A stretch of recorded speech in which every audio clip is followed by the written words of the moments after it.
Shafi Parambil, having been elected a member of the House of the People, do solemnly affirm that I will bear true faith and allegiance to the Constitution of India as by law established, that I will uphold the sovereignty and integrity of India, and that I will faithfully discharge the duty upon which I am about to enter.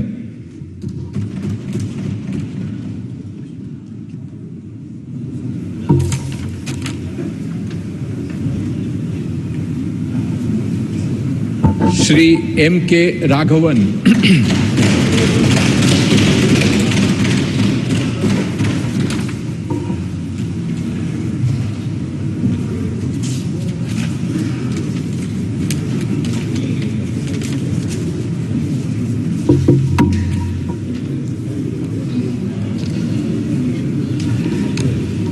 M.K. രാഘവനായ ഞാൻ ലോകസഭയിലെ ഒരു അംഗമായി തിരഞ്ഞെടുക്കപ്പെട്ടിരിക്കുന്നതിനാൽ നിയമം വഴി സ്ഥാപിതമായ ഭാരതത്തിൻ്റെ ഭരണഘടനയോട് ഞാൻ നിർവ്യാജമായ വിശ്വസ്തതയും കൂറും പുലർത്തുമെന്നും ഞാൻ ഭാരതത്തിൻ്റെ പരമാധികാരവും അഖണ്ഡതയും നിലനിർത്തുമെന്നും ഞാൻ ഏറ്റെടുക്കുവാൻ പോകുന്ന കർത്തവ്യം വിശ്വസ്തയോടുകൂടി നിർവഹിക്കുമെന്നും ദൈവത്തിൻ്റെ നാമത്തിൽ പ്രതിജ്ഞ ചെയ്യുന്നു.